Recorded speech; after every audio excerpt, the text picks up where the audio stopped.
Olá, meu nome é Lucas Gomes Gonçalves. Hoje o assunto é atraso do INSS para conceder benefício. O INSS pode atrasar? Qual é o prazo máximo para a concessão de um benefício pelo INSS? E se o INSS atrasar, o que é que eu faço? Eu perco com isso? Eu ganho alguma coisa com esse atraso? Pois é, falaremos hoje sobre os atrasos nas concessões dos benefícios e as consequências jurídicas para o INSS, ok? Então, antes disso daí, veja como é que está a situação do INSS. O INSS informou recentemente ao público que ele colocou em prática, o INSS colocou em prática uma força-tarefa para colocar o serviço em dia, porque atualmente, pasmem, 1,3 milhões de pedidos aguardam solução, ou seja, 1.300.000 aguardam solução por mais de 45 dias, o que infringe a lei e gera consequências.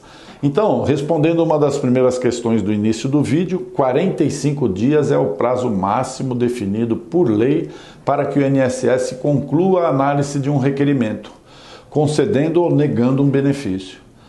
Bom, vamos lá. A diretora de benefícios do INSS, doutora Márcia Elisa de Souza, afirmou recentemente agora que estão sendo tomadas medidas para acelerar as análises dos requerimentos. Ela disse o seguinte: nós criamos as centrais de análises, compostas por servidores dedicados à análise de benefício por especialização, presta atenção, por especialização, ou seja, por tipo de benefício. Um funcionário, por exemplo, dedicado ao auxílio-doença, um funcionário dedicado a aposentadorias especiais, funcionário de pensões por morte e assim por diante. Disse ela: estamos especializando a análise dos benefícios para ganhar em produção e qualidade. Atenção! Ela disse que foi criado um programa especial onde os servidores analisam, fora da sua jornada de trabalho, com pagamento de bônus, os processos que estão há mais de 45 dias aguardando solução. Disse mais sobre os funcionários. Disse que, além da realização do pagamento de horas extras para esses servidores, para analisar esses pedidos em atraso, o órgão trocou o sistema de marcação de pontos, ou seja, o funcionário, em vez de ir lá bater o ponto, ele ganha por produtividade. E aqui também está ligado o pente fino, aqui no meio, tá? Então essa produtividade é quanto mais ele analisa, quanto mais fraudes eles pegam, mais eles ganham. E com isso, então, o INSS diz que tem um maior número de benefícios analisados pelo mesmo servidor. Mas ele confessa que vários tipos de requerimentos aguardam conclusão de análise, né? São, por exemplo, pedidos de aposentadoria por invalidez, por idade, tanto a urbana quanto rural, aposentadoria por tempo de contribuição, dentre outros. Bom, vamos lá. A legislação prevê que nenhum segurado deve esperar por mais de 45 dias para ter o seu pedido de benefício analisado. 45 dias, nenhum deve. Tem 1.300.000 na fila, né? Então, e caso ultrapasse então, esse prazo de 45 dias, o INSS terá que pagar os valores retroativamente, né, desde a data do pedido, mas com a devida correção monetária. E aqui é que mora o perigo. Fique atento para o que disse essa diretora. Ela esclareceu que, apesar do grande número de requerimentos atrasados, como dissemos, 1,3 milhões de pedidos, cerca de 500 mil estão aguardando documentação adicional, que diz o INSS ser necessária, e sem os quais não é possível concluir o requerimento no ato da análise. Então, eu sugiro o seguinte: fiquem atentos para ter certeza de que o INSS realmente necessita de documentos complementares no seu caso, né? Por quê? Na dúvida, procure o teu advogado, um advogado da sua confiança, um especialista nessa área. Por quê? Entenda o mecanismo. Se o INSS exigir um único documento, tá? Ele tira o teu caso daquela fila de 1.300.000 de procrastinação e coloca você na fila de quem agora é você que está devendo. Então ele te pede lá uma certidão de nascimento que não precisaria, porque já está o nome da pessoa na identidade. Estou dando um exemplo aqui. E daí? Então você passou a ser devedor de documento, ao invés do INSS se tornar um devedor de uma satisfação no prazo de 45 dias. Dá para entender isso? Então, essa manobra retira a responsabilidade que o INSS tem, né, de responder dentro de 45 dias.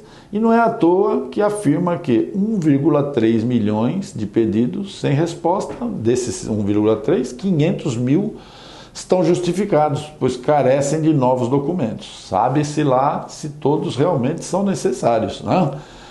No nosso caso aqui, já vimos em várias oportunidades que o documento exigido era completamente dispensável, ok?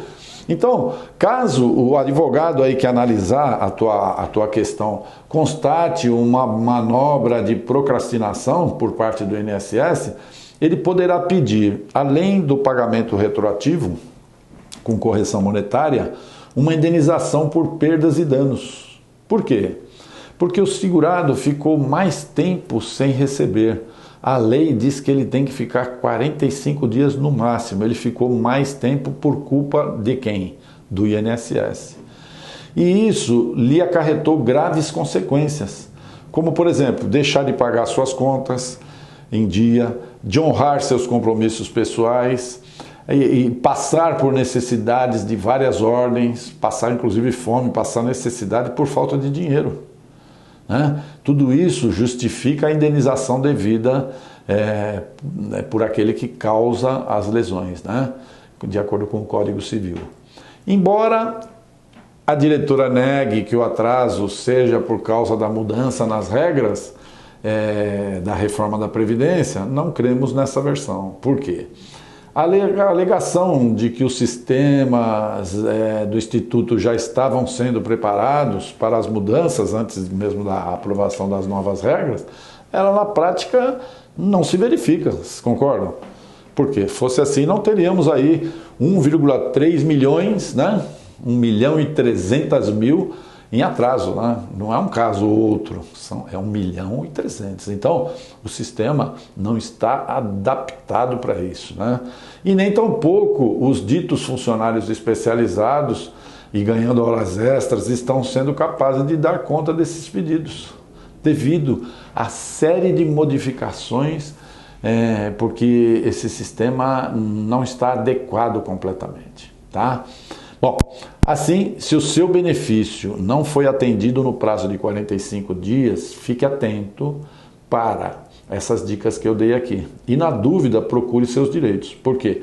Não é justo, né, que o INSS queira diminuir suas despesas, como tem feito, e além disso, procrastinar a análise de processos, né? E consequentemente, procrastinar o pagamento dos benefícios, né? Sem as devidas correções. Então, por hoje nós ficamos por aqui. Se você ficou com alguma dúvida, entre em contato no nosso site, lá no www.ggradvogados.com.br. Vá lá no campo, fale conosco. O advogado especialista dessa pasta vai te responder com o sigilo necessário, tá? Dr. Fábio Gomes de Oliveira. Se inscreva no nosso canal e clique lá no sininho lá para você receber a notificação dos vários vídeos que nós vamos mandar agora com essa mudança toda, tá? Fique atento também no pente fino do INSS. Veja o nosso vídeo sobre o pente fino e outros vídeos que falam sobre as mudanças do INSS, tá? Compartilhe esse vídeo nas redes sociais, nos grupos de Facebook, WhatsApp e fique ligado nos vídeos e matérias que postamos semanalmente, ok? Um grande abraço, fique em paz, muita força e energia e até uma outra oportunidade. Obrigado.